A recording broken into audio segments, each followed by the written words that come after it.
Very traditional model in ag ends up with people are basically land wealthy, they're broke at the bank and all their machinery's worn out, and they have worked 100-hour weeks and not taken a vacation in 10 years. And then they're disappointed that the kids don't want to come back and take over the ranch.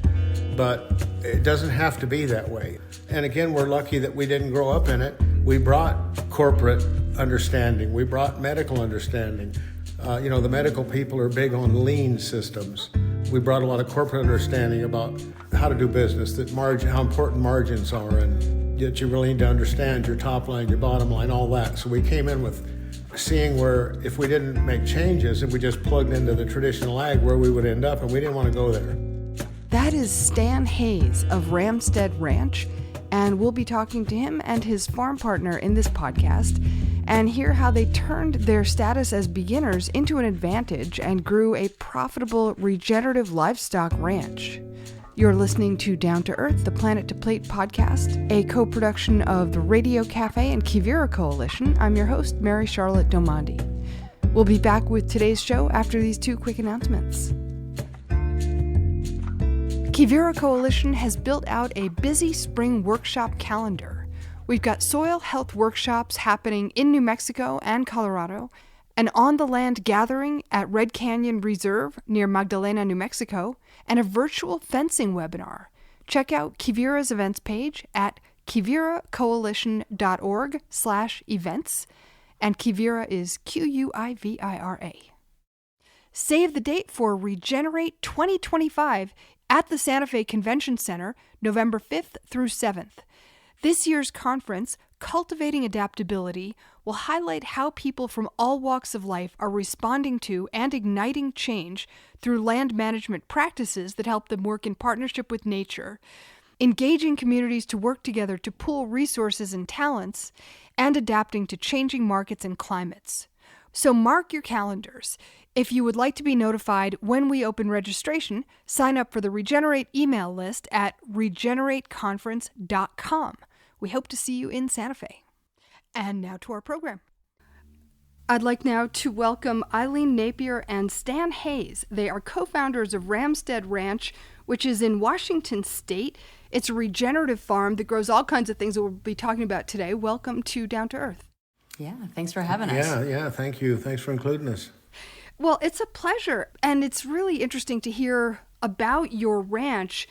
You guys are kind of like, the sort of ideal, platonic form of what a regenerative farm is. You're growing, we'll talk about what you're doing, growing all kinds of different animals. You started out growing vegetables. How did you guys meet each other, and how did you start producing food?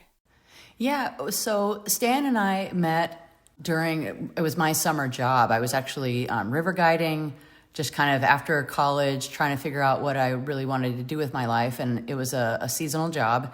He came down as extra crew on a river trip. And with extra crew, you have time to kind of talk about, things, you're working together. So there's lots of conversation starters and things. And I was really at a point where I wanted to learn how to do things with my hands. I had been through the university, and I was a great student, but I really felt like I didn't have any skills that were real tangible or things that, where I could create something out of nothing. That's kind of how I remember it. And Stan had a job that he was getting going with his custom home building, contracting.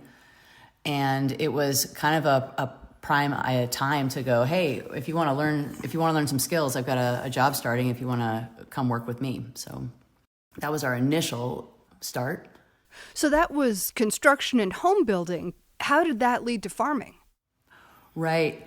Well, and so Stan and Jean already had an interest in organic veggie gardening. They were doing this amazing job with elaborate raised garden beds that were producing ample vegetables and fruit trees as well that you guys were canning to have your own fruits and veggies, putting a lot of that away in storage. And that was right up my alley as well. I had been exposed to permaculture in college and was always trying to weave agriculture into any of my projects, but I really didn't know how to make a lifestyle out of it or how to make a living or a career utilizing permaculture or what I would later learn was regenerative agriculture. And Stan and Jean were really already doing it in their own backyard. And then in addition to the veggies, we came across Omnivore's Dilemma, met, quote, air quotes, met Joel Salatin through that book and also Food Inc. And it was like, wow, we could really, this makes it possible to grow proteins in your backyard as well. And we struck off on that adventure. Yeah, we were at a farm store and decided, we were looking in the chicken bin and decided, let's try chickens. So we brought 50 chickens home and just went for it. Yeah. We didn't really know what we were doing, but we thought it's not too hard to get out of the chicken business. Yeah, if we don't like it, if we hate it, we can get out of the chicken business. So that was it. Obviously, we loved it, and it's matured into hundreds of large animals and thousands of chickens at this point. Yeah. Now, did you have your own land at that point, and how much land were you working with? At that point, we had a pretty nice home in a subdivision with 2 acres, but it did have animal rights. So there were like, people would have a horse in their backyard, that kind of thing. And we kind of took that to the max. Mm-hmm. I mean, Stan literally plowed up the front yard, and we planted pasture grasses instead. And there was a stand, there was a driveway, and along the driveway, the former owners had planted, I think it was like a little Christmas tree area. They were kind of trying to grow a little stand of Christmas trees that had gotten totally overgrown. So we went in there and thinned, and that made this really cool, like shady spot that turkeys could come in and get in the shade. Eventually, we had 5 ewes, and they loved that spot. They would come in the heat of the day. They would come into the Christmas tree grove and hang out in the shade, and it just became this cool little fort kind of place. And yeah, we put in some sprinklers so that we actually could have grass throughout the season. We didn't overdo it. We were able to rotate a chicken tractor in the back area, and we had sheep around a pool. so the landscaping. A swimming pool? Oh yeah. It was. I mean, we have pictures of them standing on the porch looking in the back door. They would mow the backyard with sheep. Yeah, we literally mowed with the critters. Right. Well, that's a thing. I mean, goatscaping and sheepscaping, people are paying good money to have that done these days. Yeah. Well, it sure worked well, and the fertilizer's great. Right. So you were on 2 acres. Did you start selling food, or were you really like growing for yourselves? We were growing for ourselves, and then we had some laying chickens too. And this whole thing started with a little like motel-sized refrigerator in the driveway, serve yourself on your honor, and people would come by and buy eggs and leave whatever we were charging for them in the jar. Yeah. So it started pretty modestly with just an honor system, little dinky refrigerator out in the driveway. Yeah.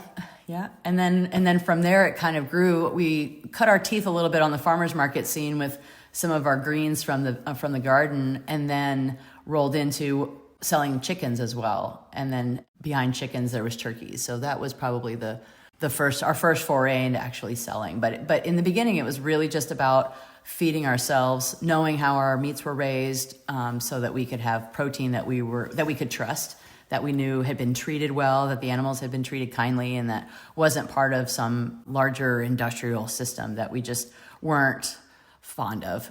Yeah, our awareness was pretty high in that Jean was a physician, and over time had watched patients become heavier, sicker, a lot of it with autoimmune, like inflammatory issues, that type of thing. So we were cognizant of the whole quality of food going down in America, the volume of processed foods escalating rapidly. So we really wanted to take care of ourselves, and that's where it started. And then we enjoyed it so much that we just we're pretty industrious by nature, so we just kept expanding and trying new things and adding more critters, and pretty soon we were in a position that we needed to sell some, so we put the word out, and people really enjoyed the product and kept coming back to us. And at that point, we were in a position that we decided we needed to, if we really enjoyed this and wanted to commit to it, we needed to, relocate get a ranch, which had been kind of a dream for a long time for each of us that lined up, and we went on the hunt and pursued the ranch that we're on now. Mm-hmm.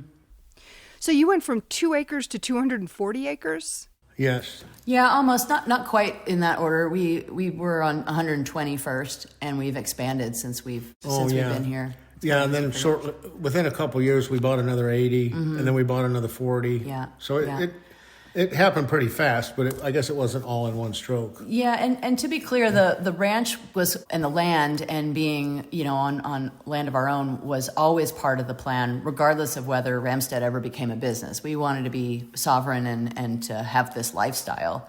So we were committed to that prior to the business, and the business was sort of, hey, if we can make this work, if this is something we really enjoy, then let's facilitate it and nurture it along.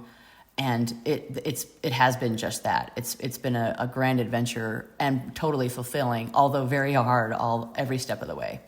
Right. Going back to the health issues, Jean isn't joining us today. She's the other co-founder, your wife, Stan, Jean Hayes. And as a physician, as you said, she saw patients with all kinds of possibly or probably diet-related medical problems. What about you guys? Did you feel healthier? Like, were you dealing with things that you wanted to address, health issues with your diet? Well, no, I think we're each pretty healthy, just kind of blessed there.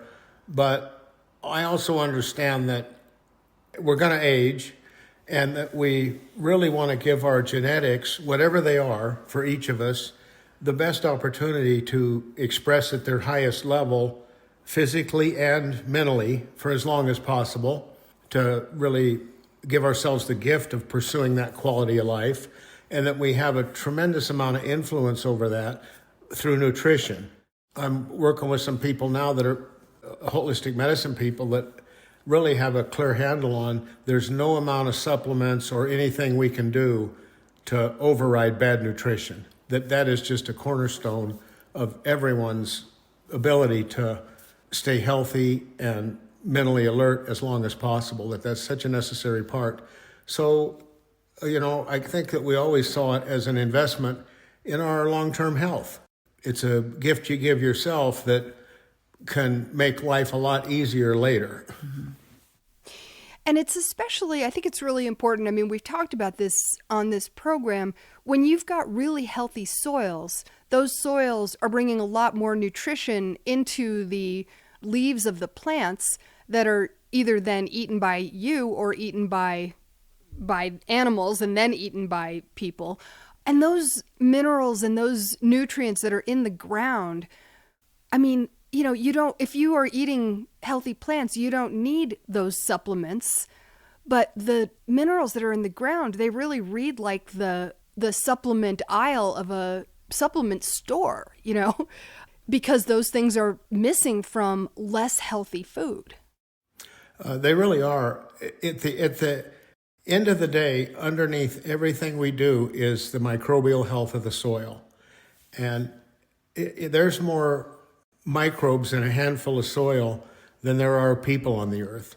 It is an alive, thriving, intelligent life force that mines nutrients, micronutrients, vitamins, minerals from the soil, trades those to the plant for sugars for their community, and then that puts all that nutrition in a bioavailable form for the animal and then therefore for us.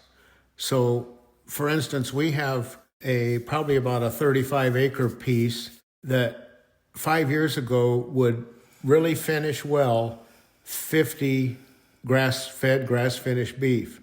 Today, that same ground will do 100, just because it's so much healthier, producing so much more robust biomass.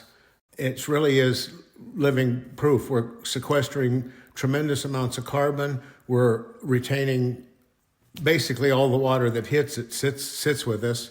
The water that does leave the ranch is as clean as when it gets here, and it comes out of springs for the most part, so it's clean. But it all keys off that microbial health of the soil, and it's like nature's out there working hard, And it's our job to figure out how to plug in and not disrupt that, how to support it. Right, right. And it's such an argument for soil health equals economic development equals higher yields. You know, I mean, it is actually the key to economic success. It really is, and particularly when conditions are not ideal. For instance, we had you would call it a drought, probably 4 years ago, and everybody in the area, we're the only really hardcore regenerative ranch. The others are much more traditional models, and everyone in the area was destocking. Their cows were losing weight. They couldn't get them sold quick enough. They were devaluing by the week. Throughout that same period, we gained weight. We were gaining 1.5 pounds a day. We'd like to gain 2.5 to 3 pounds a day, which we weren't, but we were still gaining weight all the way through. And you could go out and, our pastures are very diversified. We have 10, 12 species of grasses and maybe 15% legumes like clovers and so forth. You could go out and part the grasses and the ground temperature would be 15 degrees below ambient temperature. So while right across the fence, they're burned up. There's no grass. It's dry, dormant, and we're still lush and green. So it was a great chance to stress test our system, and it performed very well, even in some tough conditions, which again just speaks to the health of the system. So in that moment, what was your relationship with your neighbors like? In other words, did they come and say, "Hey, what are you doing? We'd like to do that," or what happens in that moment?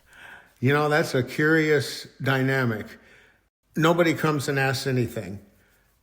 It's a funny thing, and I think a lot of regenerative people can speak to this, that you can have a fence line that obviously has a more desirable situation on one side of the fence than the other, and it just doesn't generate much interest in, hey, how are you doing it? What are you doing different than I'm doing? This is a very slow industry to give up old ways. It's like that's how we've always done it. That's how my dad did it. It's a slow industry to turn loose of that. It's seated deep in tradition and heritages. Do you feel like you were at a kind of advantage because you didn't have that heritage? In other words, you weren't coming from multi-generational farming or ranching? I think that's absolutely true. I think Stan all along very humbly would ask neighbors, anybody that would hold still, "Hey, how would you do this? What would you do in this situation?" He's very keen on learning from any source and just taking information from wherever it might come, and that includes books, that includes the alternative methods. And we do listen to the old timers as well, because it's not that they don't have wisdom to share, but that's all. We definitely haven't been committed to any identity in coming into this and learning how to do it. It's all been about being curious and basically letting the animals and letting the land talk back to us and saying, that really worked, or, no, I don't think we'll try that again, or maybe we need to tweak that system next time. It's all very, it's application oriented, and we see that we find answers in the results. Yeah, we've dedicated ourselves to listening to nature, which is a tremendous teacher if you can sit with it and listen and watch it over the seasons. But we've also done a lot of science to back it up. We're kind of data geeks and spreadsheet geeks, so we do a lot of science and all that. But it was kind of a joke where I'd be in front of some neighbor that had been here forever and saying, "Hey, I read a book, I'm sure," and they figured I didn't know which end of the cow the food went in. But they'd laugh and be patient. But to answer your question full circle, I think we did have a huge advantage because we came in, we didn't have any loyalty to how Dad did it or Grandpa did it. And it's like walking into any arena. The more open-minded, less judgmental, more truly curious you are, the faster you're going to learn and the more you're going to learn. There's also a cultural piece to it. I mean, I saw that. Did you guys see that series it's streaming on at Root. So it's a I think 5-part series by Peter Bick that's on TV called Roots So Deep You Can See the Devil Down There, and he paired 5 ranches mostly in the southeastern U.S. People who were basically neighbors, the same size. One was doing regenerative, one was doing conventional, and then compared them in terms of soil health and insect populations and bird populations and all kinds of things. But the cultural piece was he sort of introduced them to each other and got them talking to each other. And it was almost like an outsider needed to come in to get that conversation going, because for so many people, there's a real reluctance to get in anybody else's business. Well, we've sure experienced a lot of that. And I would say it is industry wide, like Stan said. The thing is people who ranch, people who farm have a lot invested in what they do. It's the land. It's often the land that they grew up in, that they grew up on, that their parents grew up on. They've been handed the family legacy in many ways, and there's heavy identity there that you really can't blame them for. Like to grow up in that and to be handed that as part of your inheritance is a big deal. And I definitely respect the transition that anybody who has been raised in that setting would have to make in order to become a full-fledged regenerative rancher and accept these new and in different ways. Right. And it's not a switch that you can just throw either.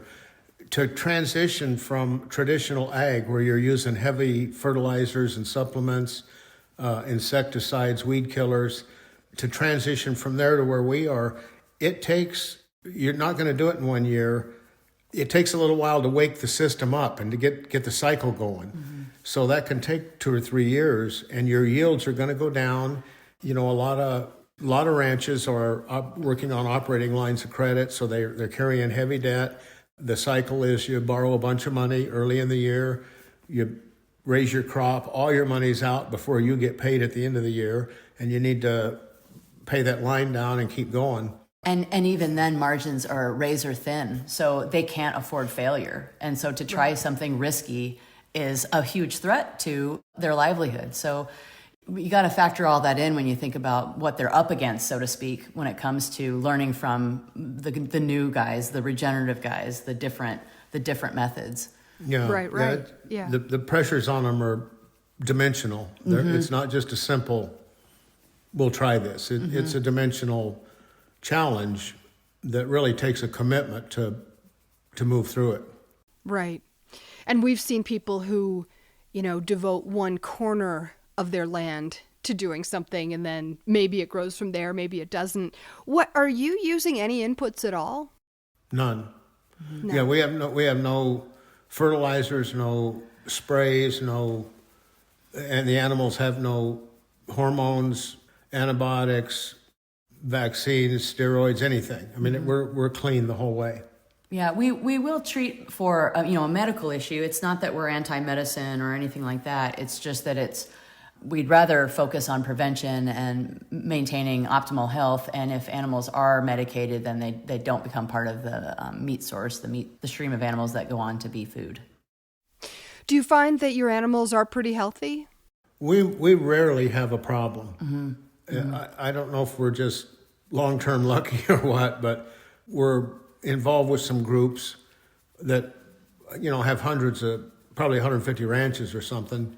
And it's a group where then it breaks down into smaller groups, and we sit on the board of 4 or 5 other ranches, and they sit on our board. So it's a nice support system for bouncing ideas off of, trying something, benefiting from everybody's experience. And we hear of a lot of issues that we just seem to not have. Interesting. So you went from having eggs in a refrigerator in the driveway where people put a couple of dollars in a coffee can on the honor system to having a full-fledged business with 12 employees. Describe that process. I mean, you moved to a ranch that had 120 acres. What happened then? That's a great question. I mean, it really... It's a blur. Yeah, it's a blur. It began with, okay, somebody's got to start selling some product. Okay, what's the fastest way to do that is to get exposure and start. We chose to start with farmers markets, and that's not to say you have to, but that's the model that made the most sense to us. And then it was, okay, we get going with this. We're going to need some help, and let's add some interns. And when I say interns, it was paid, young people paid to do the work. So yeah, and we've just kind of every step of the way done as much as we could ourselves, and then hired people when that became too much. And we've missed the mark a lot too. We've overdone it. We've gone overboard with trying to work ourselves into oblivion, and realized, okay, we really have to level up and maybe grow a bit so that we can hire some more help. And it's just kind of this leveling up of growing with animals, growing with product, and then scrambling to get the labor and the sales in place to support the growth that you just called forth. So, yeah, animal-wise, the journey. Did we have sheep or cows first? We had sheep first, small sheep. Yeah, we had a friend that had a single woman that had a flock of sheep, we met her on Craigslist. 130, 150 sheep. Yeah, and we would go volunteer and help her shear, and we hit it off good. And when we got ready to expand, she was kind of ready to slow down a little, and she wanted us to have the flock. So she priced it very nice, was a good thing for both of us. We bought the sheep. And this ranch had been traditionally farmed, basically, I'd call it neglected. Mm-hmm. There was a lot of weeds, a lot of...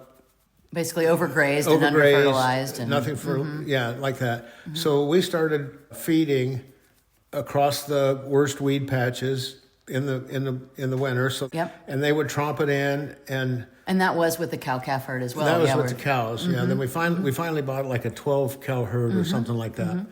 and we would feed and work the worst areas, and it was apparent very quickly how responsive Mother Nature is. With the least sincere effort, you can get results.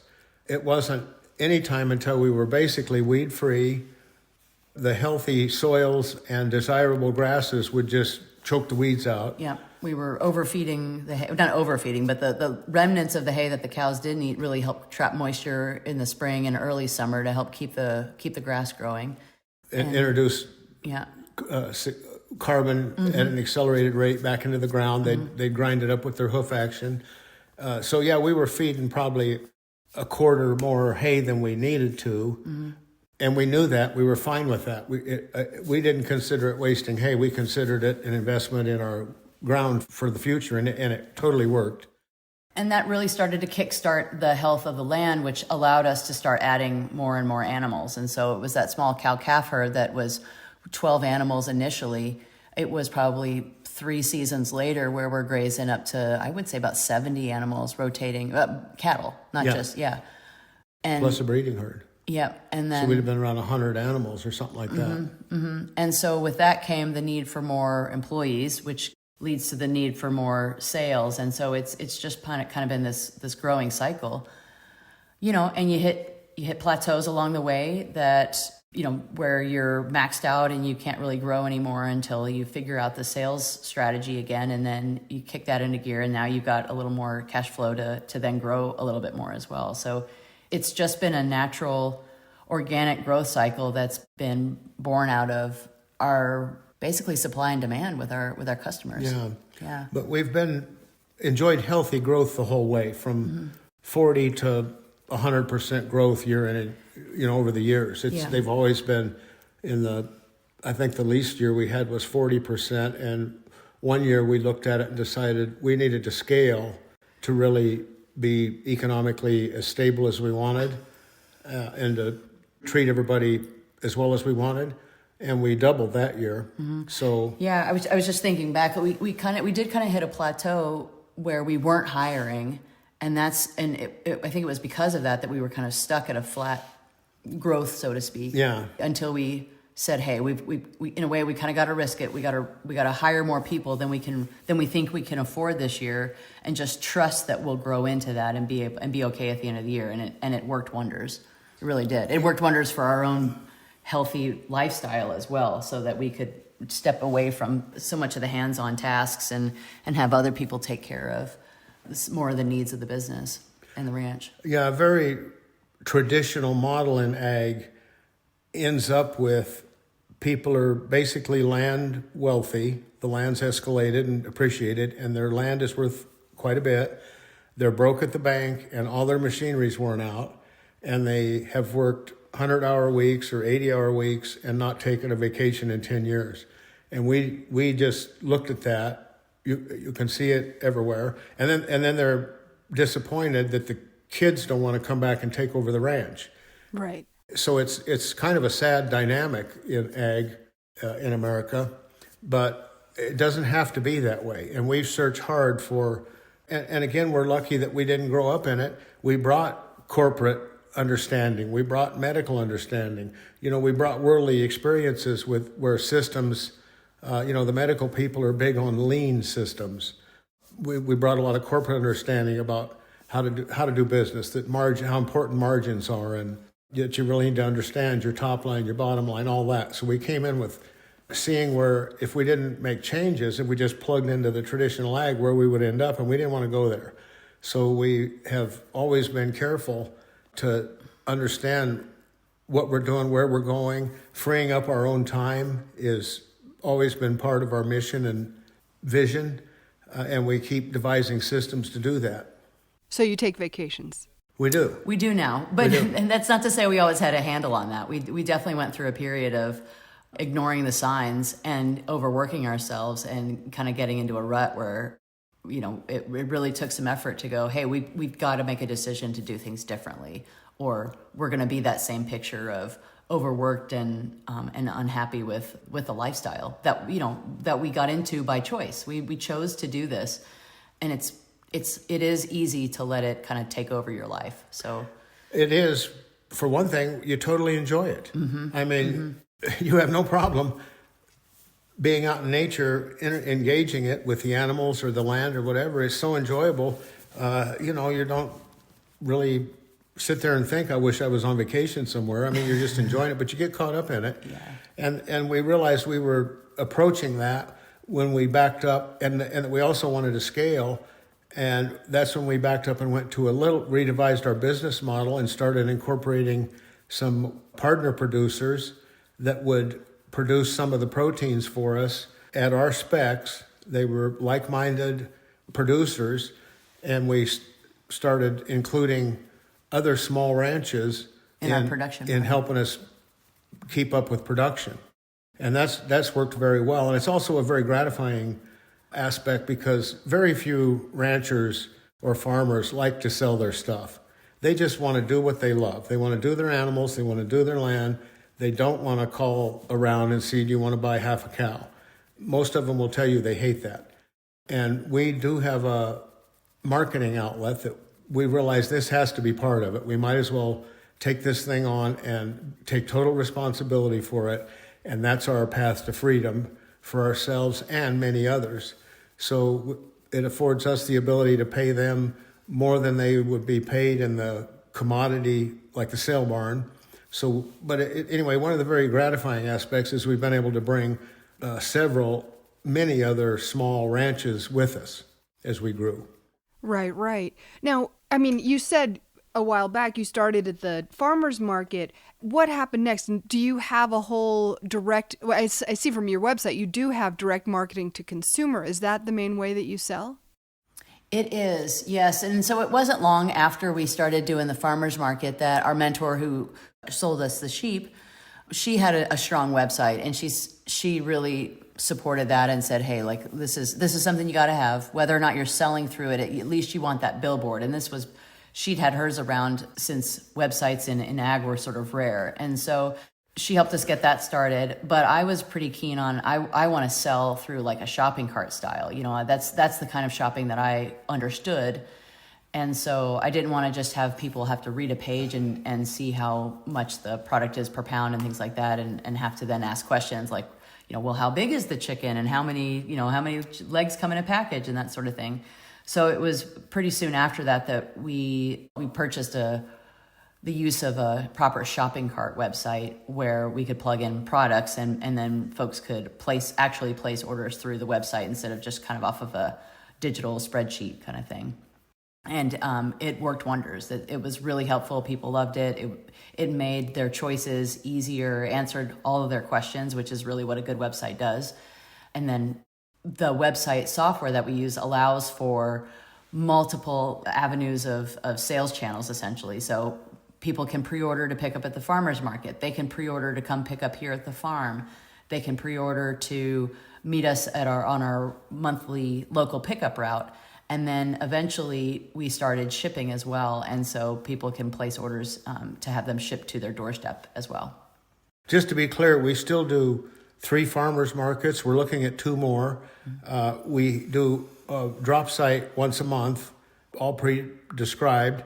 And we have on-farm pickup. Anybody's welcome to come see what's going on, visit a regenerative ranch, see how it's done, see the low stress environment the animals are in, see how healthy the land is, and then we ship, which is becoming our biggest channel. People order on the internet, and we ship once a week. FedEx picks up and delivers, whisks them away. Mm-hmm. Would you say that the majority of your business, including the FedEx shipping, is still more or less local? Or are you shipping all over the country, or what does that look like? We can ship all over the country and to Alaska. However, yes, most of our business is within a 1-day ground shipping distance. Which is nice. I mean, this is sort of the model that one hopes for. Exactly. Because of just the carbon footprint. Precisely. Yes. Yeah. It still feels very local, very regional. It feels like we still have a very close relationship with our customers, that they feel like neighbors in a sense. Well, that's a huge reason why we do farmers markets. Mm-hmm. I mean, it is fun. Mm-hmm. We're interacting with the people. They love seeing us. We get to hear their experience with the food. Mm-hmm. It's our face to the public, but would also be very hard to give up because there's people that have been with us for 15 years that we see almost every week, and it's it's like a big family. So you started this, you got to know each other almost 20 years ago. So this has been going, the relationship among the 3 of you has been going for a long time.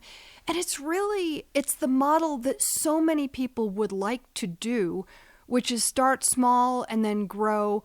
And there's so many young people who want to go into farming and they just don't have the land access. They have or can learn the skills, the marketing, the business skills, and so on.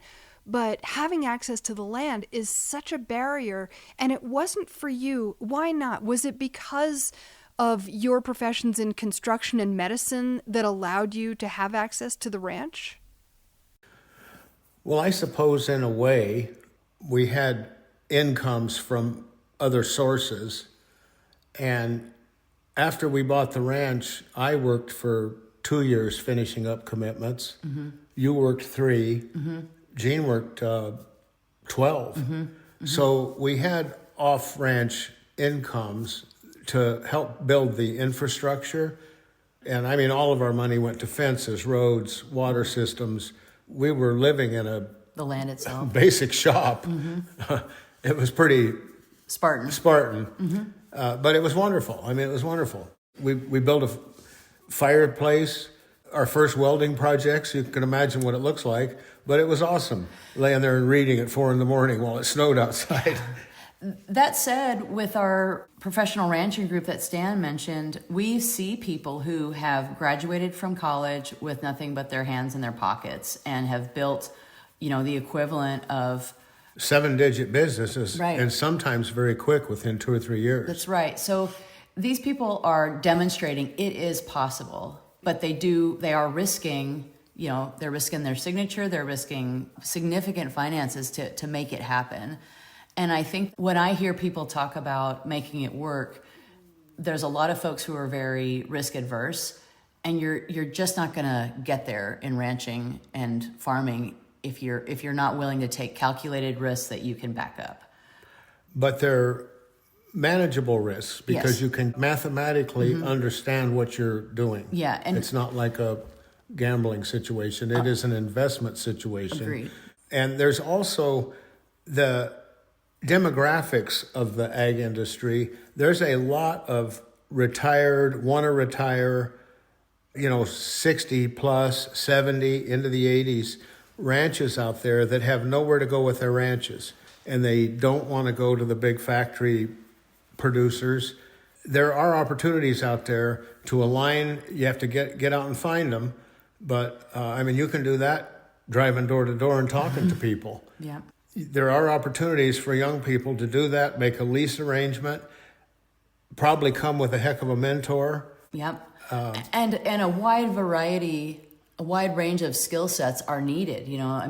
People need, what's missing in agriculture from the land is a lot of communication skills, a lot of computer and digital savvy skills, marketing that is, sort of second nature to young people who've grown up with cell phones. And these are things that could help regenerative agriculture spread like wildfire if they were connected just with the right people who may already have the land base and just not the know-how or the energy to try that new marketing feature or that have put that kind of energy into selling direct to consumer. So we see a lot of opportunity and a lot of potential, but again, both sides of the table would have to get real transparent with here's my needs, here's what I can do, here's what I can't do, and just get real truthful and honest with what is it going to take to, make our dreams come true. Yeah, but those are the same qualities that work well in any interaction. Absolutely. Whether it's a primary relationship or a business Yeah. negotiation. Well, it's almost like you need, professional matchmakers to make the match between the people who are young and have these skills and this desire and the people who are older and are getting ready to retire and their kids don't want to do it. I mean, that's, if you could just match them up, it would be amazing. But, That's a great way to going put and it. knocking on the door of a stranger, is tricky business. Sure. It is. But if I was handed that job, I would probably start with some pretty rigorous vetting because it's pretty easy to sit on the couch and go, hey, that's what I want to do. I want to get out there and make a difference in ag. But this is hard work, and it takes dedication, staying power. There's discouraging days. There's tremendous days. But there's not a free lunch here. It's not a cakewalk. Like most things worthwhile, you're going to have to be mature in your understanding of what you're signing up for. So you probably want to start there with really some type of introductory thing where you try to get people's feet on the ground. Now, if you're sure that's what you want to do, let's move forward. Right. Like for example, apprentice and mentorship programs that Quivira does every year, placing people on ranches who then, have the better part of a year to have mentorship and to figure out if that's what they want to do with their lives and get a lot of experience. And then they're ready to move on. Very interesting. So you, at this point, are now at a place where nobody has off-farm jobs. The ranch is supporting itself and supporting 12 employees. Do you guys have a succession plan, or are you just going to keep on doing this for as long as you can? No, everything you mentioned is accurate. We could certify on that. We do have a succession plan, which is an important part of things, business-wise and emotionally and for family health and all that. But in terms of retiring, I haven't even thought about it, mainly because I like what I'm doing and I don't know what else I'd do. Yeah. Right. Yeah. Although we've had a off-farm adventure every month this year. Yeah. We feel like we're going at a good pace at the moment. Yeah. Feeling more balanced all the time. If you don't mind my asking, so Stan and Jean are, married couple, and Eileen, you met the Hayes family, and now you guys are all kind of family. That's an unusual family structure. I suppose it is, but we've always had really healthy projects we were involved in that We're just have a like-minded, industrious nature to us. I guess I'm not even sure what the question is. Mm-hmm. Well, it's you but guys it are works not really well. Yeah, you're not you're not blood family, so to speak. And it's just what I guess they call it family of choice now, and business partners. Mm-hmm. Yes. Yes. Yeah. I guess I'm just bringing it out for our listeners because it just shows that there are so many models that people are using that work not just for a while, but really in the long run. It's true, and that's sort of the cool part about business. And let me just say that I grew up, as I was going through college, I went through a full phase where I was, kind of bitter about the capitalism and bitter about business and all of that. And what I've come to realize is it's actually a really wonderful playing field to create what you really want in the world. And so it can be that. And in the sense that, yeah, we're not necessarily blood family, but we're able to create a business that says, hey, here's what belongs to whom and why and when and all of that. You can put it down on contract in black and white, and it's binding. And that's a really cool way to sort of empower yourself, essentially, to create what you want in a business, in a relationship, and in the world. Really, you're putting it out there as a model for what can be when we put our heads together, put our hearts together, and say we want to produce something new and different. And here's what that looks like on paper. Getting back to the land, you guys are in northeastern Washington state, very close to Canada, very close to Idaho, and you're at 2,000 feet. You get maybe 20, 25 inches of precipitation a year, although there are some drier years and some wetter years, as you've mentioned. But the land is pretty conducive to what you're doing, especially if you are doing rotational grazing and the things that you do and doing regenerative agriculture. What are some of the issues that you've faced? Do you have, for example, problems with predators like wolves or coyotes, things like that? How do you handle that aspect of raising livestock? Well, we have bear, cougar, coyotes, wolves, all that in the area, but we also have livestock guardian dogs. And they're a breed that isn't really, they do lay with the herd and flocks a lot, but they're more territory maintainers. So like if it snows, you can go out and their feet prints are everywhere. They're all over. They work all night long, and you can hear them barking here and barking there. So we found that just the deterrent of that, we lost a few chickens one time and it was our fault. Yeah, it really was. We moved, when you move them, you're not supposed to move them too far at one time, and we moved them too far, the pen, and some of them were out and they couldn't find the pen and we lost them to coyotes. But I mean, it's just been, in 20 some years, it's been nothing. Mm-hmm. But we, again, got in front of it, took responsibility, got the guard dogs, we acknowledged the reality of the environment we're in, and got proactive with it, and it's been trouble-free. When we were talking the other day, Eileen, I think you said you had some story having to do with predation? Yes, well, when Stan mentioned we first got our flock of sheep from our mentor, we really geared up. For us, we were going from 5 ewes to somewhere around, I think, 70 at one time.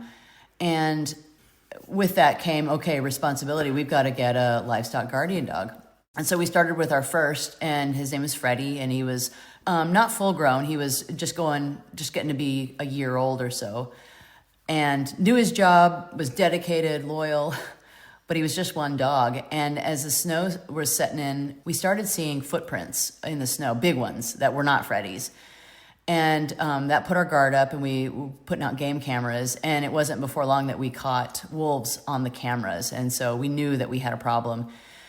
And so, we're fresh, big flock shepherds at the time. And it's like, hey, what if we came out tomorrow and, 3/4 of the flock had been decimated, and, what would we do then? And it was like, well, we would go get a bunch of guard dogs.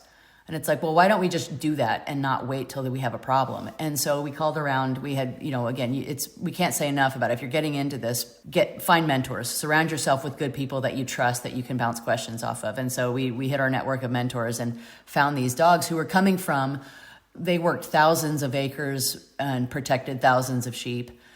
Tens of thousands of acres and thousands of sheep. And so they knew what they were doing, and they jumped out of the car. We got three, three tuned up, mature guard dogs.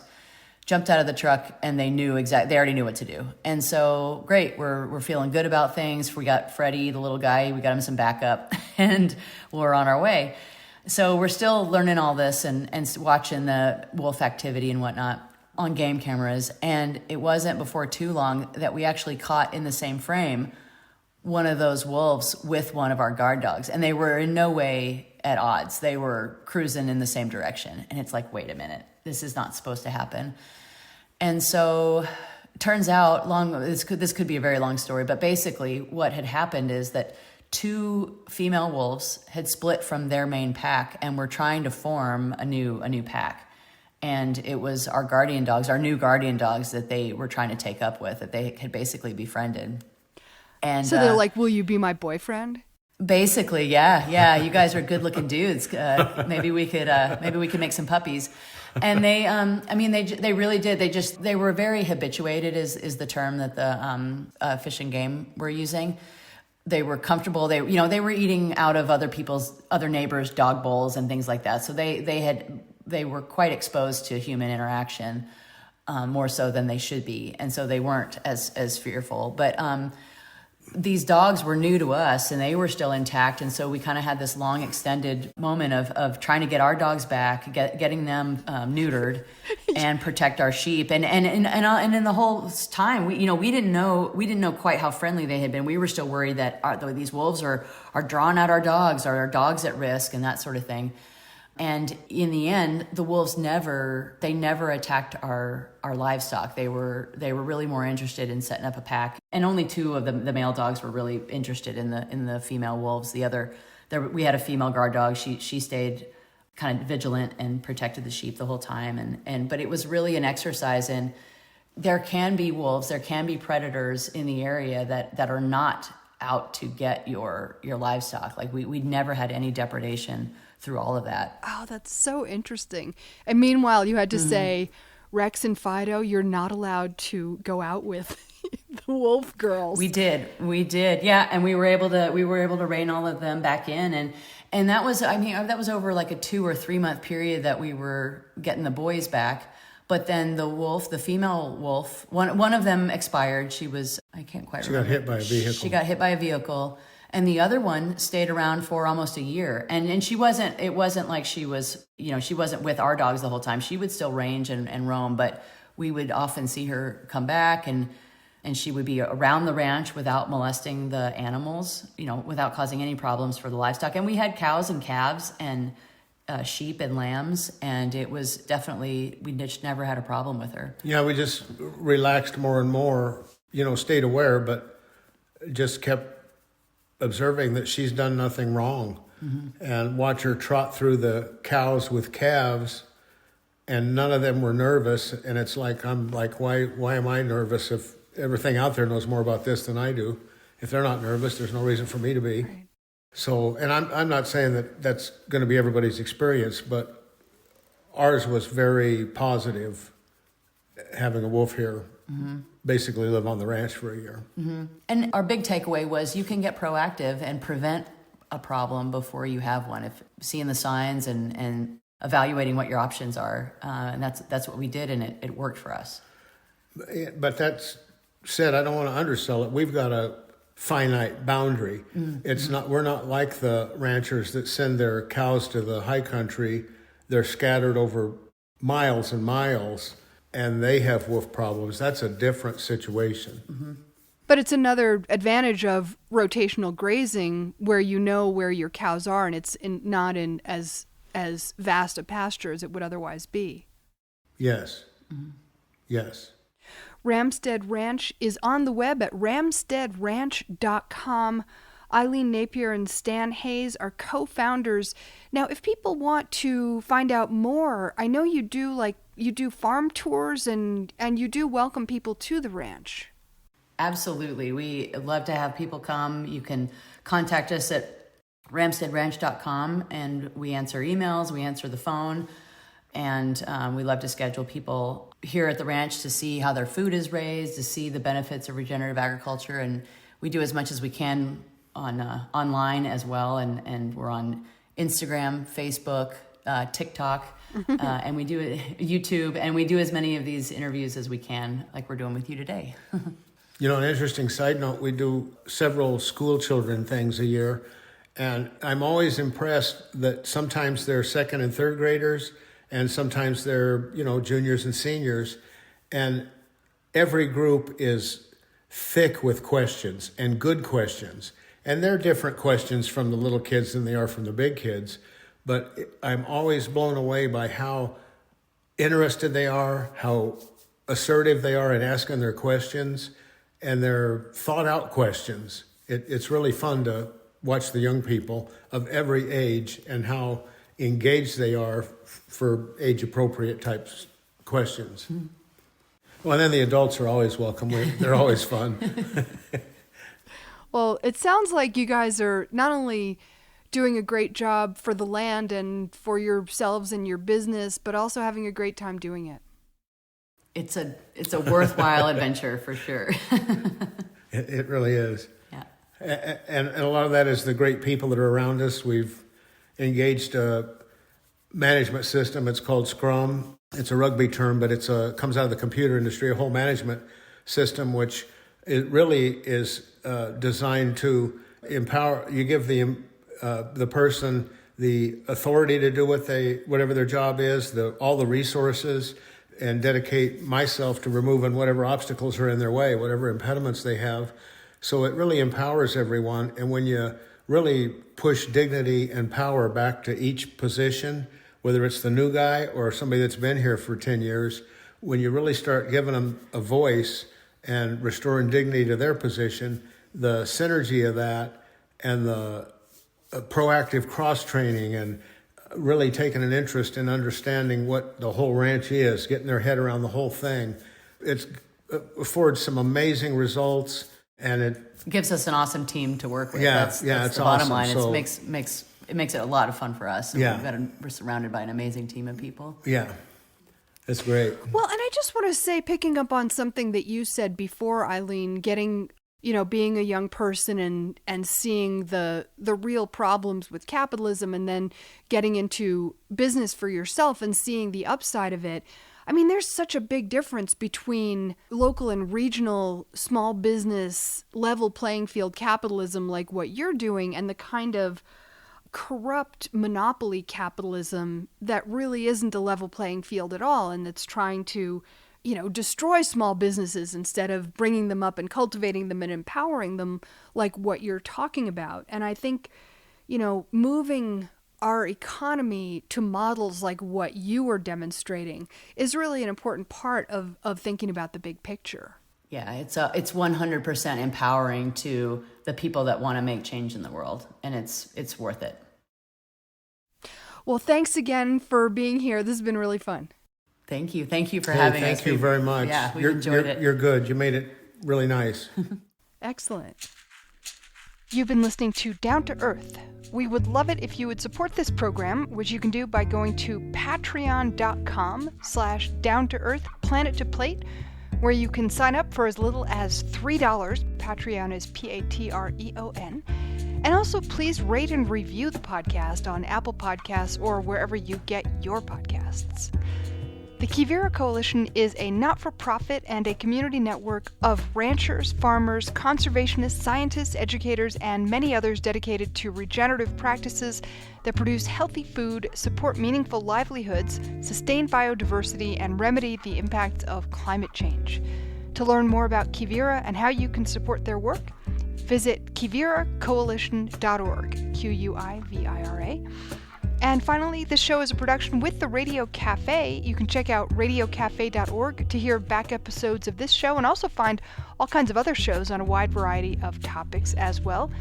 Thanks for listening, and we'll see you next time.